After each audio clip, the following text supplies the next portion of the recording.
आशा करता हूं आप सब बहुत अच्छे होंगे। मेरा नाम है सिद्धांत अग्निहोत्री। स्टडी ग्लोस पे आपका बहुत बहुत स्वागत है। दोस्तों, नरेंद्र मोदी सरकार बन गई है, मोदी 3.0। टोटल 72 मंत्रियों ने शपथ ली है। तो इस बार क्या नया होने वाला है, हमको ये जानना पड़ेगा, हमको ये देखना पड़ेगा। तो 30 कैबिनेट मिनिस्टर जो है इस पर शामिल है। पर्सनैलिटी डेवलपमेंट का कोर्स आप अवेल कर सकते हैं हमारी वेबसाइट पे studyglows.com पे। 50 किताबों का रिव्यू, 25 लेक्चर्स, एक लेक्चर 1.5 से 2 घंटे का, फटाक से अवेल करें। और क्राइम अफेयर्स को जरूर सब्सक्राइब करें। दोस्तों, डिस्क्रिप्शन बॉक्स में लिंक दिया है। मैंने जबलपुर डबल मर्डर केस की बात की है, जिसमें नाबालिग ने अपने पिता और अपने भाई, 8 साल के भाई का मर्डर करके वो फ्रिज में ठूंस दिया। तो जरूर सब्सक्राइब करें। तो दोस्तों, प्रॉब्लम्स क्या क्या हैं अभी, ठीक है, अभी भारत की प्रॉब्लम्स क्या क्या है। नरेंद्र मोदी ने कल प्रधानमंत्री की तीसरी बार शपथ ली है। ऑनर गार्ड्स मिला, राष्ट्रपति भवन में हजारों लोग जो है वो पीएम मोदी को देखने आए थे, और white kurta, blue waistcoat, जो उनका ट्रेडिशनल ड्रेस है, उसमें उन्होंने शपथ ली। उसके बाद राजनाथ सिंह, अमित शाह, नितिन गडकरी, इन्होंने सब शपथ ली। बांग्लादेश, मालदीव, श्रीलंका, भूटान, हर जगह से, चाइना पाकिस्तान को छोड़ दें, सीशेल्स, तो यहां नेपाल, इस बार एशिया को चुना है। 7 जगह से, 7 एशियन कंट्रीज से जो है वो प्रधानमंत्री आए। जो नहीं आ पाए उनके ऊपर प्रधानमंत्री आए, इंपॉर्टेंट रिप्रेजेंटेटिव्स आए। लेकिन हमको समझना पड़ेगा कैबिनेट मिनिस्टर कौन कौन है। पहले मैं आपको फटाक से लिस्ट बता देता हूं। देखिए, टोटल 72 मंत्री है। 72 मंत्रियों की तो मैं लिस्ट नहीं बताऊंगा, उसमें मिनिस्टर ऑफ स्टेट और minister of state of independent charge, उसको आप छोड़िए। कैबिनेट मिनिस्टर की बात करते हैं। सबसे पहले तो राजनाथ सिंह, मुझे लगता है डिफेंस मिनिस्ट्री लेंगे। Amit Shah again home ministry लेंगे, ऐसा लगता है, ठीक है ना। अभी मिनिस्ट्री अनाउंस नहीं हुई है। Nitin Gadkari again transport minister. JP Nadda एक सरप्राइज था, जो कि कैबिनेट मिनिस्टर बीजेपी के अध्यक्ष रहे। शिवराज सिंह चौहान एक और बड़ा सरप्राइज था, एमपी में सीएम रहे हैं इस बार, शायद तो उनको बड़ा काम दिया जाए। निर्मला सीतारमण शायद फाइनेंस मिनिस्टर ही बनेंगे। जयशंकर 110% फॉरेन मिनिस्टर बनेंगे। मनोहर लाल खट्टर, हरियाणा के पूर्व सीएम। एचडी कुमार स्वामी, अगेन बहुत ही इंपॉर्टेंट, इनके जो पिता एचडी देवेगौड़ा, वो सीएम रह चुके हैं, प्रधानमंत्री रह चुके हैं। एचडी कुमार स्वामी खुद सीएम रह चुके हैं, ठीक है ना। पीयूष गोयल अगेन कैबिनेट में। धर्मेंद्र प्रधान, जब से सरकार बनी है तब से petroleum minister, education minister. Jitan Ram Manjhi की अगर बात करते हैं तो वो भी एक सरप्राइज था। 80 साल के जीतन राम मांझी पहले जेडीयू के साथ थे, अब बीजेपी के साथ हैं। राजीव रंजन उर्फ लल्लन सिंह, जो कि जेडीयू से हैं। सर्बानंद सोनोवाल अगेन केंद्रीय मंत्री, आसाम के सीएम रह चुके हैं। डॉक्टर वीरेंद्र कुमार, के मोहन नायडू, अगेन टीडीपी के, 36 साल की उम्र के, बहुत ही जबरदस्त। राम मोहन नायडू की अगर बात करते हैं तो अमेरिका से इलेक्ट्रिकल इंजीनियर की डिग्री लेके आए। प्रहलाद जोशी, जुआलोरम, 2014 से लगातार ट्राइबल मिनिस्टर, और जो उड़ीसा में उनका बहुत शानदार परफॉर्मेंस रहा, जुआलोरम की वजह से रहा है। गिरिराज सिंह अगेन केंद्रीय मंत्री बनेंगे। अश्विनी वैष्णव 110% रेलवे मिनिस्ट्री दी जाएगी। ज्योतिरादित्य सिंधिया, कांग्रेस एमपी, मध्य प्रदेश कांग्रेस को छोड़ के आए, और उसके बाद बीजेपी में उन्होंने एविएशन मिनिस्ट्री दी गई। भूपेंद्र यादव, गजेंद्र सिंह शेखावत, अन्नपूर्णा देवी एक नया नाम, किरण रिजिजू, हरदीप सिंह पुरी, मानसुख मंडाविया, जी किशन रेड्डी, चिराग पासवान एक नया नाम, रामविलास पासवान पिताजी, और सीआर पाटिल। तो ये 30 मंत्री हैं जिनको कैबिनेट मिनिस्ट्री मिली है, इंपॉर्टेंट पद दिए जाएंगे। लेकिन ये तो मिनिस्ट्री की बात हो गई। बात यहां पे होगी कि नरेंद्र मोदी का ध्यान अब किस पे रहना चाहिए और किस पे रहेगा। तो डिफेंस मिनिस्टर तो राजनाथ सिंह ही बनने वाले हैं। लेकिन यहां पे हमको ये देखना है दोस्तों कि आखिरकार जो मोदी 3.0 है, एनडीए का, जो अभी 100 दिन के लिए, मतलब लगभग 6 महीने के लिए, 3 महीना वैसे तो है ये, बट 100 डेज का प्लान ये किक ऑफ करेंगे। तो डिफेंस मिनिस्ट्री, जो डिफेंस है वो मैटर करता है। इकोनॉमिक टाइम्स का अच्छा आर्टिकल था। तो सबसे पहले तो डिफेंस मिनिस्ट्री क्या करने वाली है, एक नई प्रमोशन, एक्सपोर्ट प्रमोशन बॉडी जो है वो सेटअप करेगी। अग्निवीर स्कीम में डेफिनेटली चेंजेस होंगे। अभी डिफेंस का ये है कि जो पैसा है वो कम खर्च करे मैन पावर पे, और मॉडर्नाइजेशन की तरफ लगाएं, ठीक है। कॉर्पस भी बनाएगी ताकि फॉरेन कंट्रीज को हेल्प किया जा सके। जैसे भारत से बहुत सारे देश, जैसे फिलीपींस, साउथ ईस्ट एशिया जो है वो हथियार खरीद रहे हैं, तो ऐसा कॉर्पस भी बनाई जाएगी ताकि डिफेंस डील्स को मेक इन इंडिया के तहत एक पुश मिल सके। साथ ही साथ K9 वज्र आर्टिलरी गन्स और फाइटर जेट इंजन्स पे भी बहुत ज्यादा ध्यान रहेगा, क्योंकि जिस तरीके से मिग क्रैश हो रहे हैं और भी हमको खामियां देखने को मिली है, तो इस पे भी ध्यान रहेगा। और फाइनल नेगोशिएशंस होने वाले हैं राफेल के लिए। जो जेट फाइटर्स है, नेवी के लिए भी इसमें बहुत कुछ होने वाला है। DRDO में रिफॉर्म्स 110% एक्सपेक्टेड है और अग्निपथ स्कीम को रिव्यू किया ही जाएगा चाहे जो भी हो जाए। अभी तो 4 साल का ही उसमें कार्यकाल है, उसके बाद 25% को रिटेन किया जाएगा। कल मैंने इस पे डिटेल में लेक्चर लिया है। अगला जो रहेगा वो इंटरनल सिक्योरिटी रहेगा। मुझे लगता है कि सबसे पहले पीएम मोदी को मणिपुर जाना चाहिए।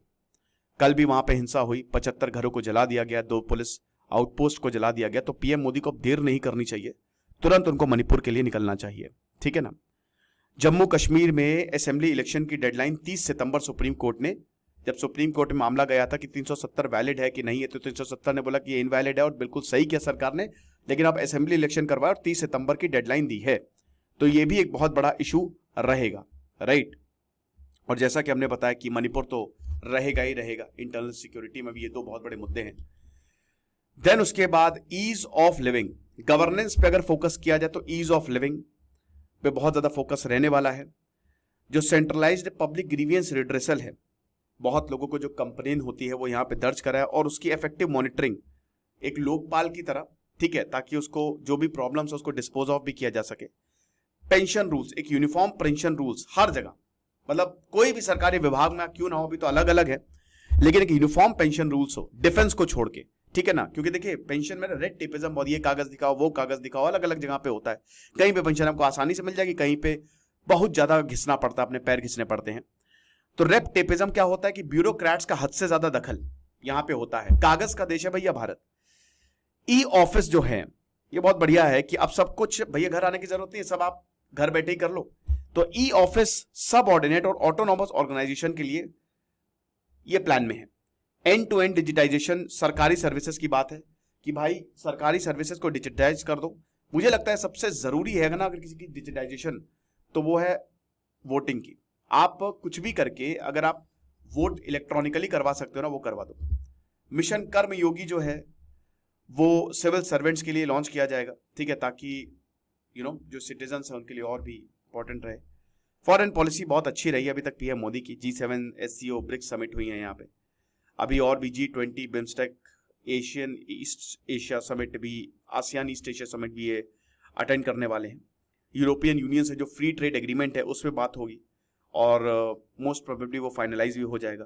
फिर गल्फ कंट्रीज से हम स्ट्रैटेजिक पार्टनरशिप बढ़ाएंगे, स्पेशली ओमान ऑलरेडी इसमें आ चुका है, ठीक है, बस अनाउंसमेंट की देर है। भारत स्ट्रैटेजिक ऑटोनॉमी की जो पॉलिसी है वो डेफिनेटली इसको आगे ही लेके जाएगा। अमेरिका रशिया के साथ और एंगेजमेंट बढ़ने वाले हैं। सबसे बड़ा चैलेंज होगा चाइना, किस तरीके से चाइना को हम मैनेज करें, बायलैटरल लेवल पे भी किस तरीके से हम चीज़ों को देखें। देन उसके बाद एजुकेशन और स्किल्स पे बहुत ज़्यादा फोकस होगा। स्कूल एजुकेशन जो है उसमें स्ट्रॉन्ग डिजिटाइजेशन हमको देखने को मिल सकता है, ई लर्निंग को और बढ़ावा मिल सकता है, हमारे लिए अच्छा है। ड्रॉप आउट लेवल से जो है वो सेकेंडरी स्टेज पे देखे जाएंगे। नई एजुकेशन पॉलिसी को लाना बहुत मस्ट है। भारत में एजुकेशन स्तर बहुत अच्छा नहीं है। मुझे लगता है कि प्राइवेट स्कूल की स्क्रूटनी भी बहुत ज़रूरी होगी। प्राइवेट स्कूल को आप स्क्रूटनी में लाओ, ये अनाप शनाप जो रेगुलेट करो उनको, अनाप शनाप फीस में बढ़ोतरी करते जा रहे हैं, ये सही नहीं होगा। स्किल्स डेवलप करने में ज़्यादा ध्यान होगा। तो न्यू एजुकेशन पॉलिसी जल्द से जल्द लाना है, क्योंकि एजुकेशन एक स्टार्टअप की तरह है। आप अभी इन्वेस्ट करोगे ना, ये बाद में आपको रिटर्न देगी, राइट। तुरंत यहाँ पे रिटर्न जो है वो नहीं मिलेगा। हायर एजुकेशन जो है, क्योंकि देखिए भारत में ब्रेन ड्रेन होता है।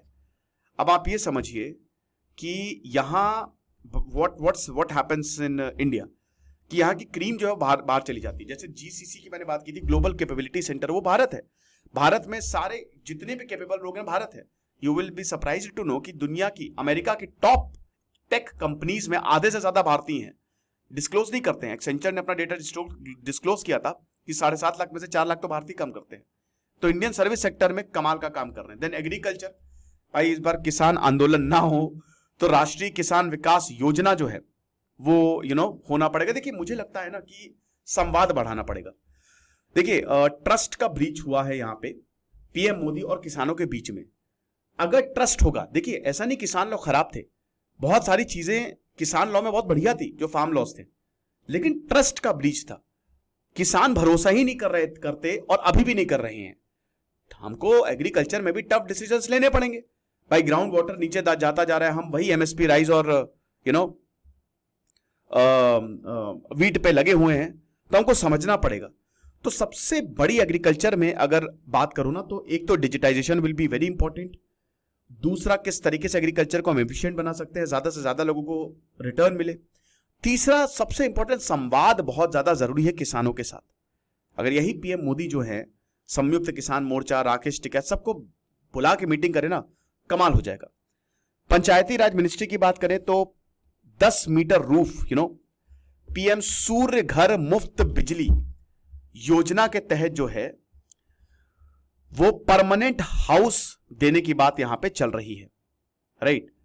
फिर उसके बाद अगर की अपॉइंटमेंट्स की बात करें तो इसमें नेक्स्ट आर्मी चीफ, अभी तो जनरल मनोज पांडे हैं और ये इलेक्शन तक ही वेट किया जा रहा है, फिर नेक्स्ट आर्मी चीफ कौन होंगे। लेफ्टिनेंट जनरल उपेंद्र द्विवेदी जो है वो इस समय vice chief of army staff है, टॉप कंटेंडर हैं, जहां तक उन्हीं को ही जो है वो जनरल बनाया जाएगा। बाकी इंपॉर्टेंट डिसीजंस की बात करें तो जो कैबिनेट सेक्रेटरी है राजीव गौबा, वो अगस्त तक तो अभी फिलहाल कंटिन्यू करने वाले हैं, और अभी अजय भल्ला भी यूनियन होम सेक्रेटरी हैं। आईबी चीफ तपन डेका, उनका जो टर्म है वो 30 जून को एंड हो रहा है। अब क्या मतलब इस महीने एंड हो जाएगा, क्या इसको और ज्यादा वो बढ़ाएंगे तो देखना पड़ेगा। इनवॉइस की बात करेंगे तो 6 महीने में अगले भारत जो है अमेरिका, फ्रांस और यूएन में नए इनवॉइस जो है वहां पे आने वाले हैं। फॉरेन सेक्रेटरी जो हैं वो अक्टूबर तक भारत में आ जाएंगे, और बाकी और भी चीजें हैं जो यहां पे होने वाली है। रोजगारी पे बहुत ज्यादा काम करने की जरूरत है।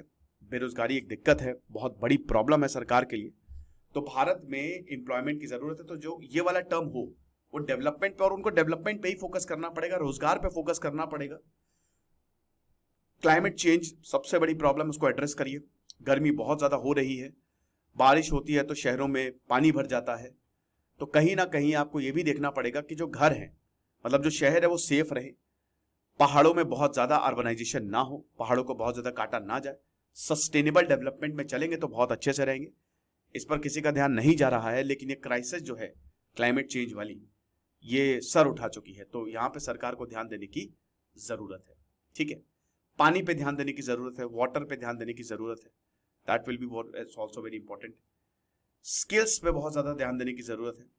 I am sure infrastructure development अच्छे होंगे। इस बार हम रियल मुद्दों पे बात करेंगे, ठीक है ना। खुश रहिए, पढ़ते रहिए। दिस इज सिद्धांत अग्निहोत्री साइनिंग ऑफ।